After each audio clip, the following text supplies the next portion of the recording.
¿Cuál es la estructura del verbo to be cuando hacemos preguntas? Bueno, vamos a representar las preguntas con un signo de interrogación. ¿Okay? Ese es el que va a representar a nuestra estructura. ¿Y cuál es esa estructura? Bueno, primeramente, puede haber o no puede haber, por eso la voy a poner entre paréntesis, una palabra interrogativa.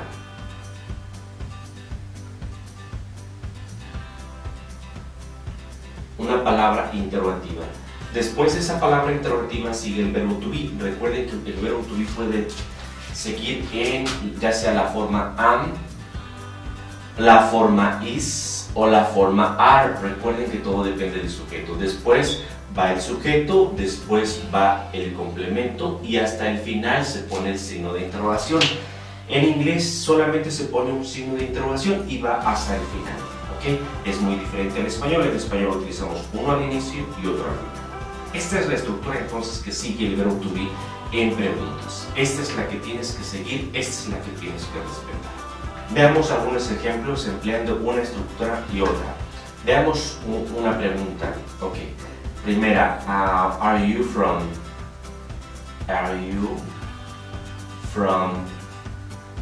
Italy? Que es una pregunta que no tiene palabra interrogativa, pero tiene los demás elementos en el orden que tengo acá. Respeto la estructura, va siguiendo ese orden. Ejemplo, are, ¿por qué are? Porque mi sujeto es you. Después sigue el sujeto, después esto es complemento. Are you from Italy? ¿Eres de Italia? Eso es lo que dice. También puede haber otro tipo de preguntas como la siguiente. Como puedes darte cuenta, hay una palabra interrogativa que es el how. ¿Okay?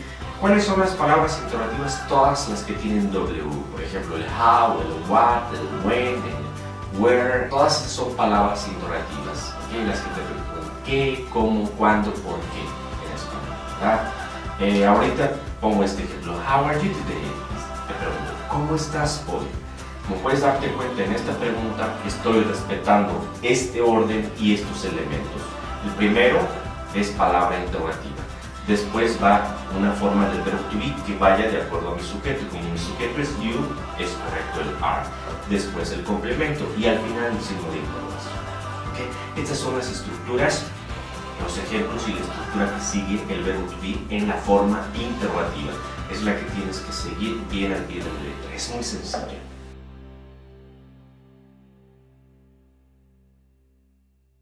Quiero mostrarte estos dos ejemplos que son muy comunes. Estas estructuras son muy comunes en inglés cuando utilizan el verbo to be.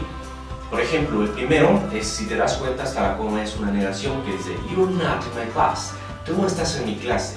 Y acá tenemos una pregunta al final, ¿sí? Dice are you. ¿Okay? Es una pregunta con la entonación hacia arriba. ¿Qué significa are you? ¿Verdad? Significa o no. Dice tú no estás en mi clase, ¿verdad? Eso es lo que significa are you aquí. Acá, hasta la coma tenemos un enunciado afirmativo con el verbo to be que dice you are in my class, tú estás en mi clase. Y tenemos al final una pregunta, nada más que la pregunta, si te das cuenta, el auxiliar está negativo y la entonación va hacia abajo. ¿Qué quiere decir esto? ¿Verdad o no? ¿Okay? Dice you are in my class, tú estás en mi clase, aren't you? ¿Verdad o no? Eso es lo que significan aquí estas preguntas cuando emplean el verbo to be. A algunas preguntas que normalmente los nativos hacen, pero con el auxiliar o el verbo to be lo ponen negativo. Por ejemplo, dicen isn't this jacket great? Cuando hacen, como puedes darte cuenta, respetan este orden, el orden de esta estructura, los elementos y el orden. Aquí está el verbo to be, el sujeto es this jacket, por eso es que el verbo to be en este caso es is, nada más que lo ponen negativo. Cuando hacen este tipo de cosas, normalmente lo que sugieren es un punto de vista o te piden una opinión.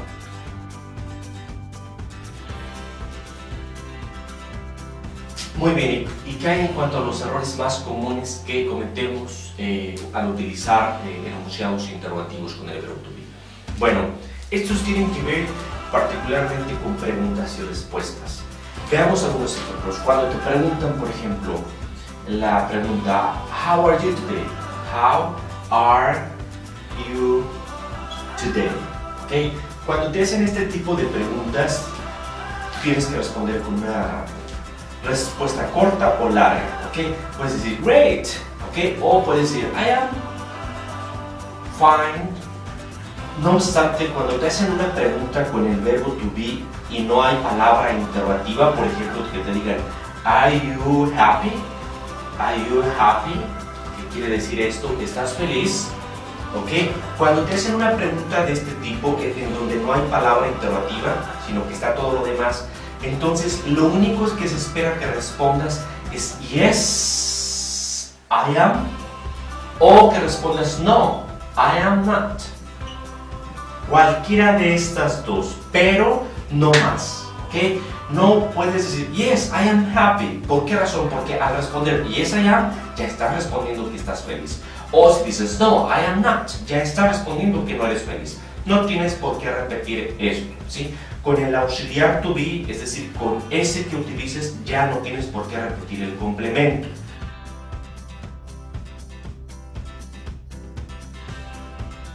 Muy bien, entonces ya para finalizar, estos son de los tips que tienes que saber. Cuando te pregunten con el verbo to be algo, no importa que te pregunten, siempre van a esperar que respondas con una de estas respuestas cortas. Yes, I am, no, I am not. Yes, she is, no, she is not. Yes, he is, no, he is not.